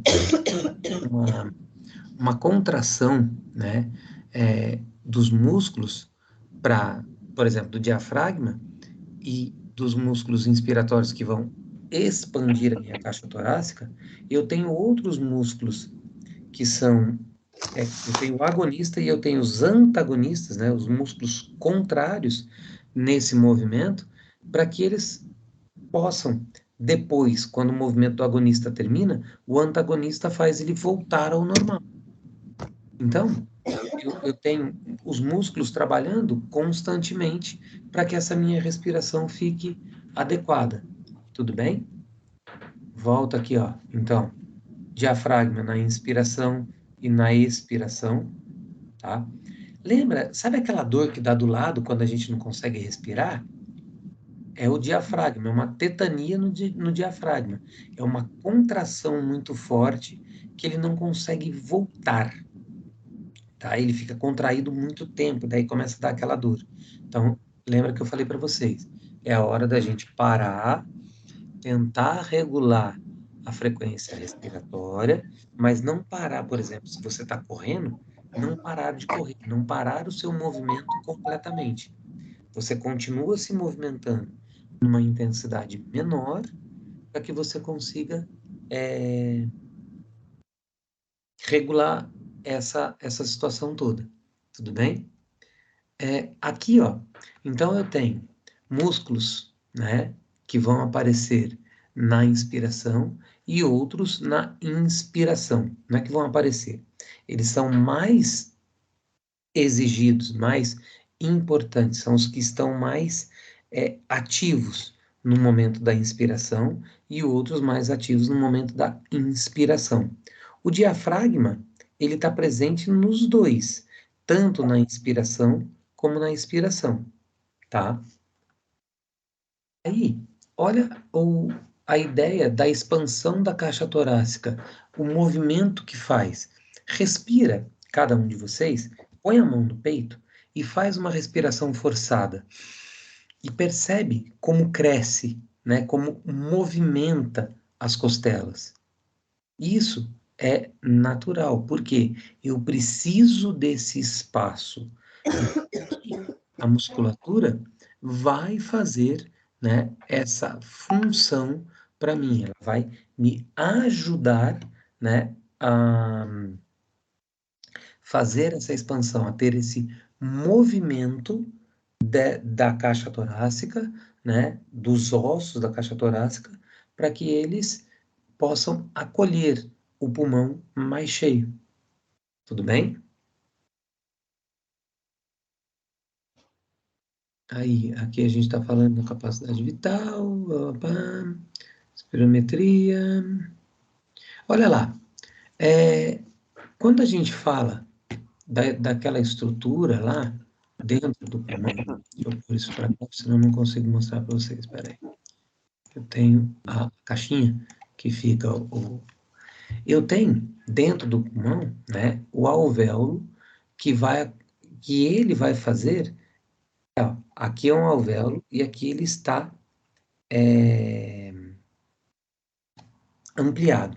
Então, ó, tá vendo que aqui está passando o sangue e o ar está aqui, o sangue venoso está entrando e o alvéolo faz essa troca para gente e o sangue arterial vai sair, tá? Oxigênio tá aqui, ó, duas bolinhas e o dióxido de carbono, ó, duas de oxigênio e uma pretinha, mostrando que é a acidose que está aqui, né? O carbono ruim, o ar ruim. Então, eles vão trocando, né, na hemoglobina, que é a que faz o carreamento aí do oxigênio, né? Nessa passagem, a troca vai acontecendo pela diferença de pressão, tá? Então, o oxigênio, o ar está todo aqui bonitinho e o sangue vai passando, essa troca vai acontecendo instantaneamente, tá? Sem nenhuma parada, ok? Tinha até teve uma vez eu achei no YouTube uma animação disso. Depois eu procurei de novo, eu não achei mais. Eu achei, era muito legalzinho, mostrando toda essa troca, tá? Então, eu tenho essa troca gasosa acontecendo.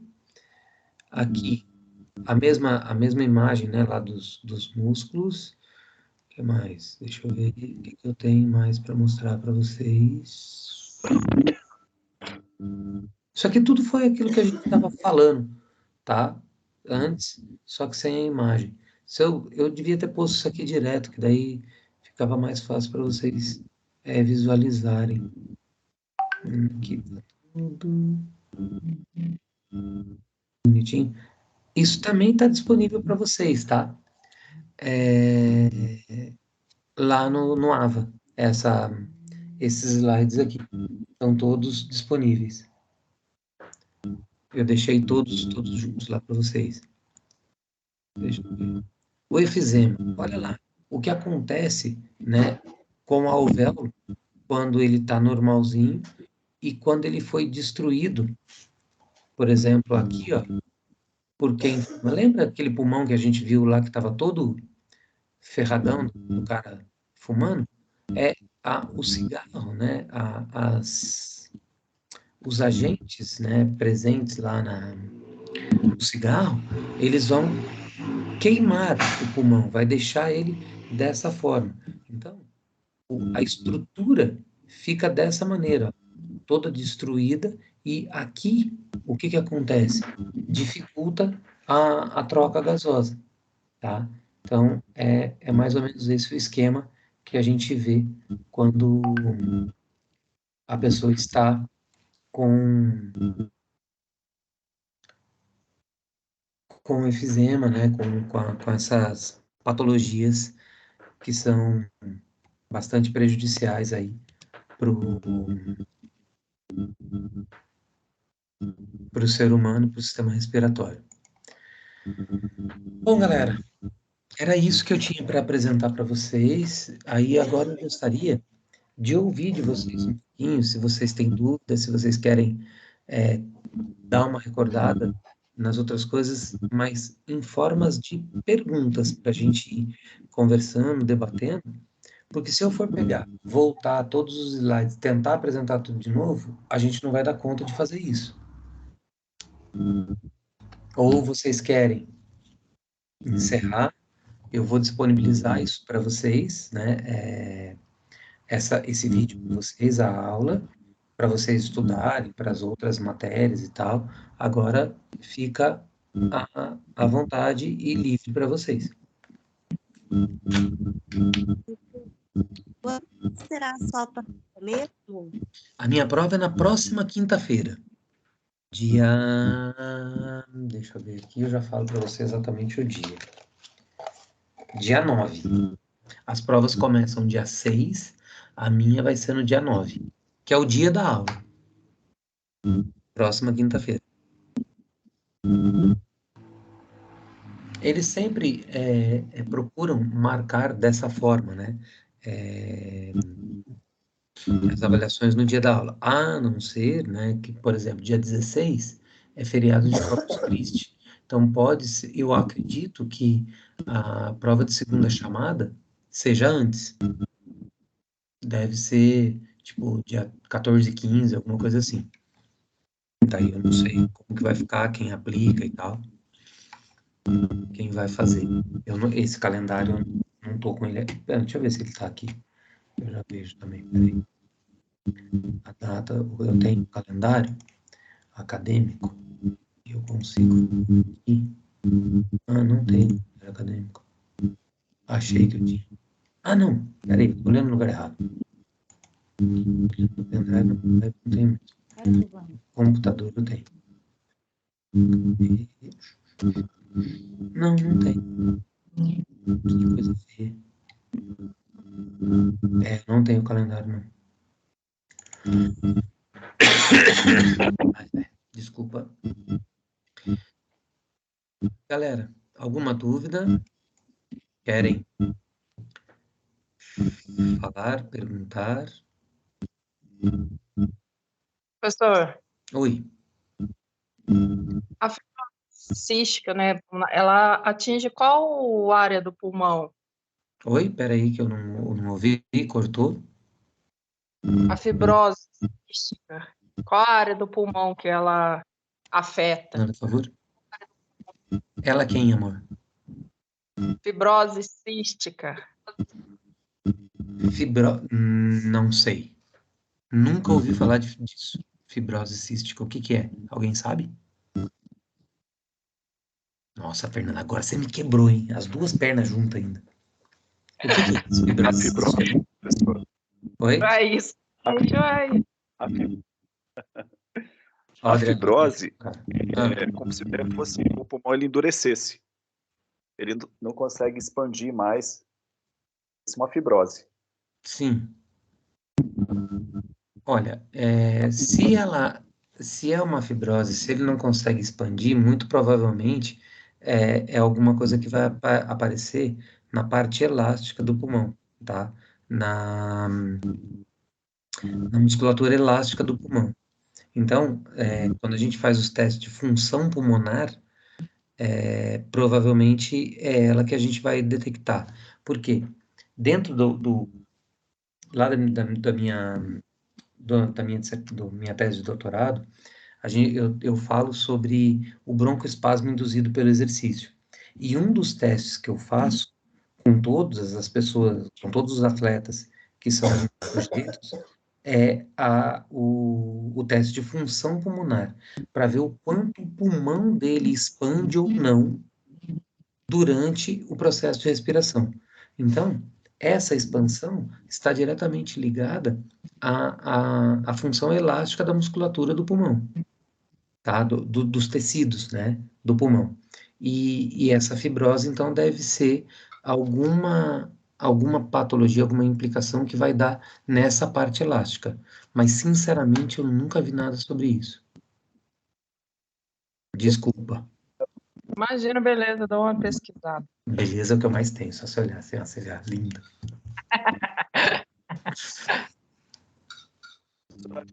Mas daí depois você me conta, porque eu quero aprender também. Oi, quem tá falando? Adriana. Professor, Oi, Esther. ô, você sabe até a voz já? Ô, Ô, professor, o senhor... pisca aqui quando a pessoa fala. Oi? Pisca pra mim quando a pessoa fala. Ah, sim. O senhor vai falar pra gente, tipo, quais são os tópicos que vai cair na prova, igual o que o senhor fez na prova passada, ou não? Tipo, vai estudar a partir da unidade, vai estudar toda a unidade 2 e... Mentira, 3 e 4. 3 e 4. Tá, deixa eu ver se eu consigo lembrar do que eu pus na prova, cara. Porque essa É a parte fácil, mais- professor. É só abrir ali, ó, naquele ícone do seu computador, compartilha a tela, a gente olha rapidinho e o senhor fecha. Pera aí.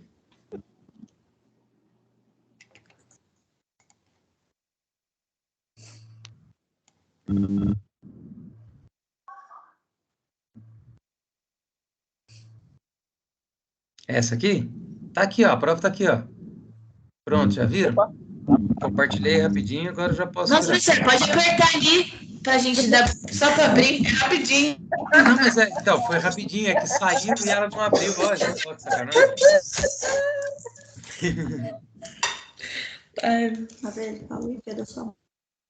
Tá vendo como Professor, Oi. boa noite. Como não teve a nossa prova prática hoje, a prova da semana que vem passa a valer 4.000 pontos? Ela vai valer 4.000, né? Seria a prática 1.000 pontos e essa 3.000. Mas aí agora ela ficou com 4.000 pontos, né? Porque não vai ter tempo de fazer a prática. E, na verdade, eu tinha colocado até 2 questões dissertativas para vocês, eu tirei, deixei 10 questões de múltipla escolha mesmo, tá? Azul. E vamos lá, deixa eu ver aqui o que eu Trabalho, consigo. professor. Então, o trabalho. Galera, o trabalho eu preciso que vocês entreguem para a Esther amanhã, porque eu tenho que lançar essas notas. Na verdade, eu vou pegar só segunda-feira, mas eu tenho que lançar segunda-feira à noite, porque o prazo é até segunda-feira meia-noite. Então, vocês não podem deixar de entregar isso para a Esther amanhã, porque os trabalhos que ela não receber e eu não conseguir pegar na segunda-feira, já era. Então, por exemplo, se por um acaso alguém amanhã faltou plantão, não pôde ir e tal, segunda-feira eu vou estar aplicando prova, eu não lembro se é sala 50 ou 51, tá? Lá do bloco E para educação física. Então, leva lá para mim. Tudo bem? Ó, Galera, o que eu preciso que Amanhã de manhã vocês... você tá na faculdade, não, né? Oi? Amanhã de manhã você tá na faculdade, não, né? De manhã, não, cara. Eu só posso voltar para a faculdade segunda-feira. Segunda. O meu atestado, o meu afastamento, meu isolamento é pelo menos até sábado. Então, amanhã eu não vou estar lá. Não, tranquilo. Amanhã eu vou lá entregar para a Esté, então. Mas ele vai ter o peso de quanto, mais ou menos? Essa prova vai O ter 4 trabalho... mil, ele Não, tem, não. vai... Ó, o trabalho, ele não tem ligação com a nota de prova. Com a nota de prova, não. É sala Não. de aula. É aquela avaliação de aula. É 1.500 pontos. Eu dei um trabalho só, ele vale os 1.500 inteiro. Tá Igual bom. foi do outro que eu dei uma só sobre espinha bífida, que valeu 1.000. Esse tá valendo 1.500. Certo, certo. Aí, professor, no final de tudo, o senhor vai, tipo, somar as duas provas, as nossas duas provas teóricas, mais essas duas atividades que a gente fez, é isso? Não, isso tudo é feito direto no sistema, tá? Não sou eu que somo. Eu sei é o seguinte, vocês têm que ter, aparecem para vocês 2 tipos de notas. Então, uma nota que é a nota de prova e a outra das atividades do AVA e tudo mais. Sabe? Que entra as transversais e tal. Naquelas atividades, vocês têm que ter, se eu não me engano, 6.000 pontos. E na nota de prova, 2.500 pontos. Se você tiver isso, você já está aprovado. Entendeu? Sim. Se você entrar na sua, no AVA, na pontuação, você vê, aparece um gráfico lá para você até onde você tem que alcançar. Quando passou daquilo ali, você já está aprovado. Só que aquele negócio, existe uma conversão desses pontos para nota. Então, quanto mais pontos você tiver, maior a sua nota final. Então, por exemplo, eu quero ter nota 10 no meu boletim. Eu tenho que tirar os 5.000 pontos de prova. Não tem como. Se eu tiver 4.000 de prova, aí lá nas notas transversais e tudo mais, o quanto eu tenho lá vai somar para fazer essa minha nota final, entendeu? Agora, como é essa conversão, eu não sei. Isso é tudo o sistema. A gente não tem como alterar isso, não tem como mudar isso. Entende? Entendi, Então, eu professor. faço o lançamento e a gente tem data exata para fazer esses lançamentos e depois eu não consigo nem alterar. Por exemplo, se alguém segunda-feira falar para mim assim, ó, professor, eu não consigo ir, eu não vou entregar, não vai dar. Cara, manda no meu e-mail, faz qualquer negócio, manda no WhatsApp, porque passou de segunda-feira meia-noite, eu não consigo mais lançar. O sistema fecha, inclusive, para mim. Como fecha para vocês fazerem o AVA, fecha para mim. Pra gente vai fechar dia 12. Não, então, é que para nota, para eu lançar essas notas de sala, para mim fecha na segunda-feira. Nossa. Meia-noite. Entendeu? Por isso que eu tinha pedido para quinta, né? Porque daí o que eu faria? Pegava agora, hoje, eu tinha o final de semana para lançar, tranquilo, sem problema nenhum. Mas daí eu fiquei doente, mas isso também não vem ao caso, né? Desculpa. Eu pego segunda-feira, eu lanço. Eu saio 9h30 da faculdade, porque a prova também tem isso. Ela começa às 7 da noite e começa às 19 e termina às 21. Não tem tempo extra para isso. Então, 21, eu encerrei a prova deles, 9h30 eu estou em casa. Das 9h30 à meia-noite eu consigo lançar tudo. Por isso que eu preciso estar com todos os trabalhos na mão. E daí, quem não entregar e for mandar no WhatsApp ou e-mail, alguma coisa assim, me avisa, pelo amor de Deus, para eu abrir o sistema aqui, porque se eu não abro o e-mail também e não vejo, vocês vão dançar. Professor? Oi, quem fala? É a Beth. Oi, Beth. Como que eu consigo seu e-mail e seu WhatsApp? Oi? Como que eu consigo seu e-mail e WhatsApp para poder, se caso não conseguir levar, mandar para... Eu passo para a Esther põe no grupo para vocês.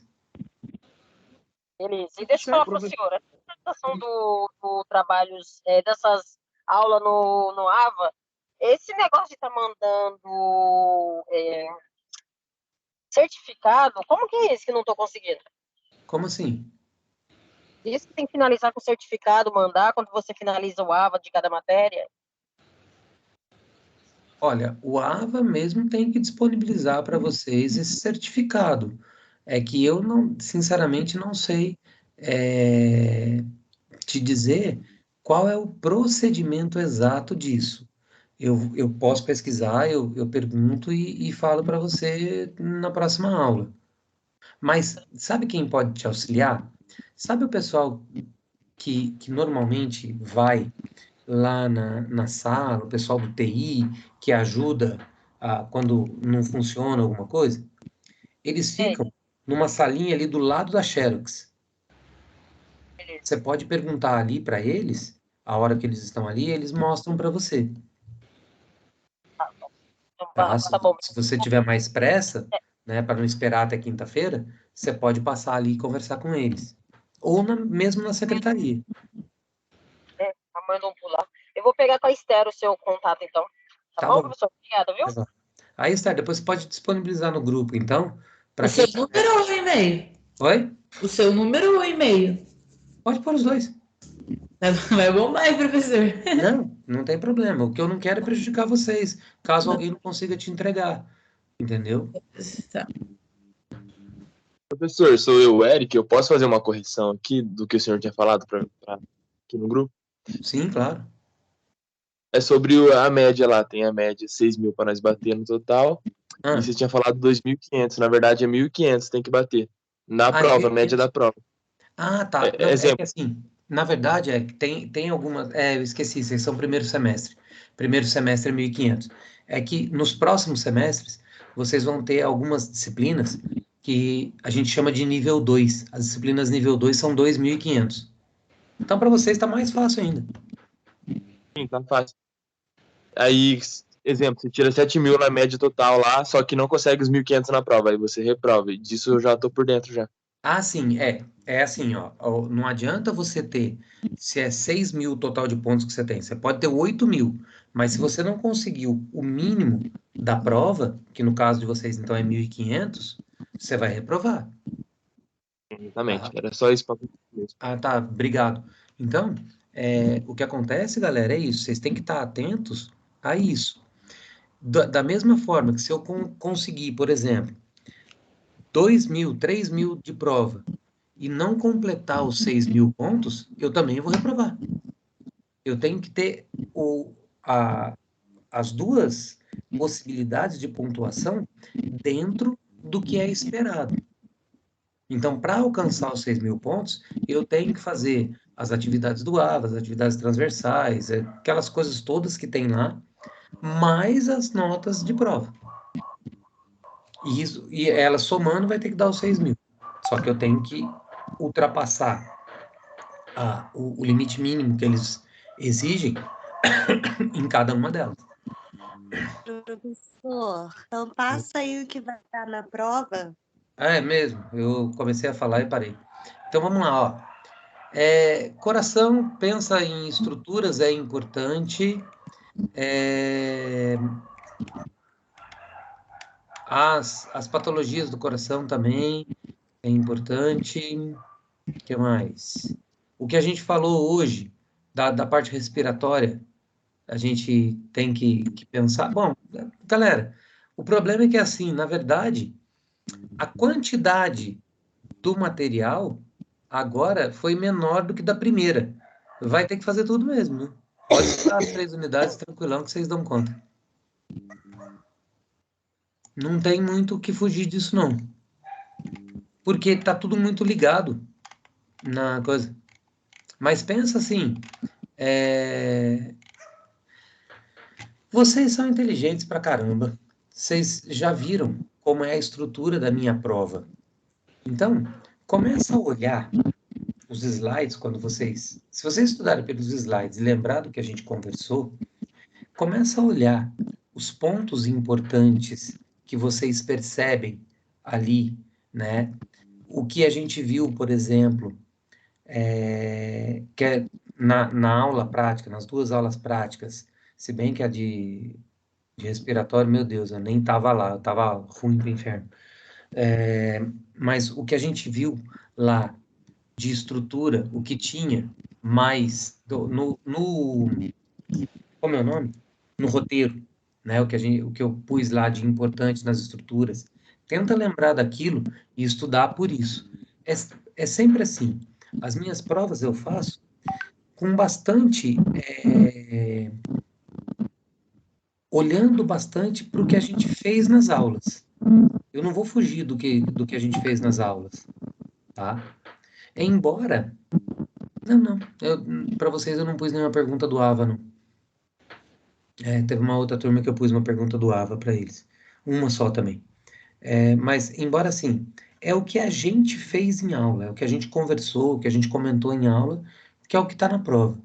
Eu jamais, na minha vida de professor, eu vou cobrar numa prova uma coisa que eu não trabalhei com os meus alunos na aula.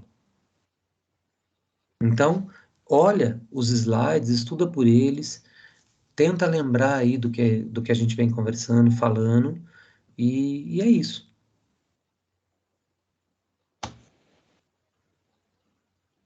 Beleza? Beleza, professor. Obrigada por hoje. Melhoras aí para o senhor. Eu que agradeço. Quinta-feira estamos lá, firme e forte igual prego na areia. Melhoras, professor. E ó, vocês viram que o Batman tava olhando vocês aqui, ó. A aula inteira, olha ele ali, ó. Tá vendo? Ele viu a aula de vocês, ele viu quem dormiu, quem não dormiu, viu tudo. Eu não tinha visto o Batman, só esse ursinho aí em cima, ó. Ah, não, esse ursinho aqui é da minha filha. Aqui, ó, minha katana, minha espada ninja. O Batman tá aqui. Aqui tá uma garrafa do Batman. E aqui tá um monte de livro. Aqui para baixo tem brinquedo, tem badminton, tem um monte de coisa. Professor, gente que entrou depois. No caso, meu primeiro dia de aula foi na sua primeira prova. E eu não fiz o trabalho da espinha bífida. A gente vai ter alguma oportunidade de fazer alguma outra coisa para recuperar isso? Vixe Maria! Acho que, se eu não me engano, é eu e mais umas 3 pessoas que começamos depois. As outras meninas já começou umas 2 semanas depois de mim ainda. Ó, faz o seguinte, faz o trabalho da espinha bífida e me manda. Só que vocês têm que fazer de hoje para amanhã. E me manda, e eu vejo com a coordenadora se dá tempo da gente lançar. Porque isso já fechou também. Eu não sei se ela consegue fazer uma alteração dessa. E eu não tenho como pôr um valor maior do que 1.500 pontos nessa atividade. O sistema não aceita. Tá? Tá. Aí faz isso e me manda e eu vejo com ela o que dá pra fazer. Amanhã eu entrego para a Esther. Então, isso, por favor. Os 2. Tá, joia. Se você conseguir lançar, já ajuda. Daí já ajuda, sim, com certeza. São 1.000 pontos. Pô. Professor. Oi. Aí amanhã eu deixo com o Gustavo, né? Isso, deixa com o Gustavo lá, minha querida. O senhor vai avisar ele? Já avisei. Já avisou? Já. Tá bom? Então aí todo mundo vai entregando. Aí amanhã todo mundo entrega na mão. Professor, não vai ficar correndo atrás de ninguém não, viu? Eles vão mais vir atrás. Pelo amor de Deus. É no mesmo esquema que foi comigo o primeiro trabalho. Vocês vão chegar e vão pôr em cima da mesa. Amanhã vocês vão chegar e vão entregar na mão da Esther. Ela não vai ficar... Amanhã tem prova também, professor. Oi? Amanhã a gente tem prova. Então, chega e entrega na mão dela. Antes de começar a prova, porque senão o professor vai achar que é cola. Aí... É bem isso mesmo. Oi. Se conseguir entregar para a Esther, manda para o seu e-mail ou para o seu WhatsApp, né? Que caso alguém não consiga entregar para a Esther, não conseguir correr atrás da Esther... Preferencialmente no e-mail. Vai ter seu e-mail e vai ter o WhatsApp, de preferência no e-mail. Né? Preferencialmente então, no e-mail, por quê? Porque daí eu consigo fazer a impressão e manter... Faz o seguinte, Esther, libera só o e-mail para entregar o trabalho. Por quê? Porque eu tenho que manter isso arquivado como registro. No WhatsApp eu não vou conseguir arquivar. Entendeu? Mas peraí, vai liberar para todo mundo agora, então? Mandar no e-mail ou eles podem dar para mim no papel? Agora, como é que vai fazer? Não. Amor, é assim, ó. Para você no papel em primeiro lugar. Preferencialmente o papel na mão da Esther. Não consegui, quebrei o pé, o gato come, sei lá. Não pôde, manda no e-mail. Tá bom. Então, então faz assim, quem acontecer isso, gente, manda no privado quer dizer, vou mandar num grupo logo de uma vez, aí o povo faz que bem. Manda um e-mail no grupo e beleza. E tchau, obrigado. Beleza. Tchau, obrigado. O da espinha bífida, professor, explicando o que é espinha bífida, no caso. Isso. Tá. No mesmo esqueminha que foi esse agora. Tá. No caso, como a gente vai estar em prova, a Esther vai ficar um período disponível para a gente entregar, porque a gente não sabe se ela vai fazer primeiro, depois. Como é que vai ficar isso? Não sei, Esther. Aí agora você que vai falar. Eu fico, gente. Eu fico até todo mundo terminar, né? Porque eu nem eu sei se... prova prática amanhã? É prova prática do Tony. Do Tony. Então vamos combinar o seguinte, ó. A hora que vocês chegarem,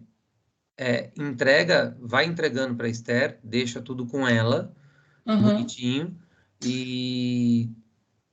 Nossa, Esther, vai dar maior trabalho para você, que sacanagem.